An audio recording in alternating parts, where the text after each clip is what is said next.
இந்தியாவில் தயாராகும் பாய்களில் 80% தமிழகத்திலேயே உற்பத்தி செய்யப்படுகின்றன.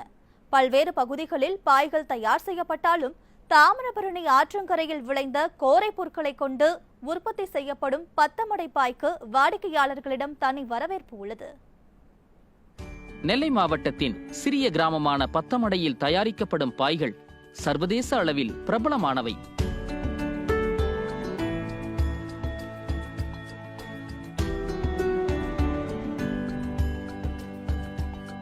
இங்கிலாந்து விக்டோரியா மகாராணி, ரஷ்ய அதிபர் உள்ளிட்டோரும் பத்தமடையின் பட்டுப்பாயை கண்டு அதிசயித்துள்ளனர்.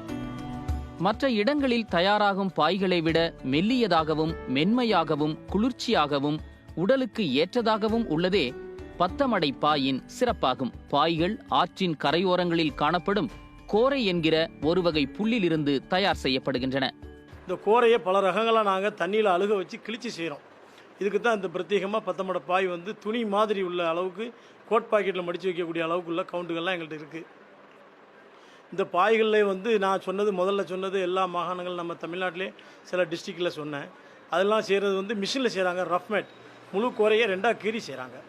அப்போ பத்தமடைக்கு என்னையா சிறப்பு அப்படின்னா, இந்த கோரையை தண்ணியில் அழுக வச்சு 4 நாள் அழுக வைக்கிறது ஒரு குவாலிட்டி இருக்குது. இதில் 7 நாள் அழுக வைக்கிறது ஒரு குவாலிட்டி இருக்குது. இவ்வாறு தண்ணீரில் ஊற வைக்கப்படும் கோரை பொருட்கள் 40 - 120 வரை மெல்லிய இழைகளாக பிரிக்கப்பட்டு பாய்கள் நெய்யப்படுகின்றன. கோரை புற்களை தனித்தனி பாவுகளாக பிரிப்பதற்கும் நெய்வதற்கும் மிகுந்த பொறுமை அவசியம் என்பதால் பெண்களே முழுக்க இந்த பணியில் ஈடுபட்டுள்ளனர். துணி மாதிரி உள்ளது, அது செய்யறதுக்கு 1 மாதம் வரைக்கும் கூட ஆயிரும். 25 நாள் சாதாரணமாக பண்ண முடியும். திருமணம் போன்ற சுப நிகழ்ச்சிகளில் மணமக்களின் புகைப்படங்கள் மற்றும் பெயர்களை நெய்தும் பாய்களை தயார் செய்து தருகின்றனர். பத்தமடை பாயின் தனித்தன்மை காரணமாக கடந்த 2019ஆம் ஆண்டு அதற்கு புவிசார் குறியீடு வழங்கப்பட்டது. அதில் விநாயகர், அப்புறம் மயில், குத்து விளக்கு, இந்த மாதிரி இன்னும் யாழி, கோவில் தூண்கள் இருக்கும் இல்லையா, யாழி, அந்த மாதிரி டிசைன்கள் நிறையா பண்ணுறோம்.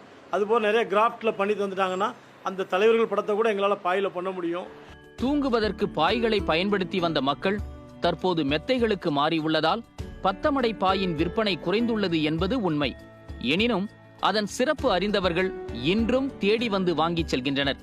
வருமானம் குறித்த கவலை இருந்தாலும் பெருமித உணர்வுடன் ஒரு கலையாக பாவித்து பாய் தயாரிப்பில் ஈடுபட்டு வருகின்றனர் இத்தொழிலில் ஈடுபட்டுள்ளோர். நியூஸ் ஜே செய்திகளுக்காக ஒளிப்பதிவாளர் கணபதியுடன் செய்தியாளர் ராமலிங்கம்.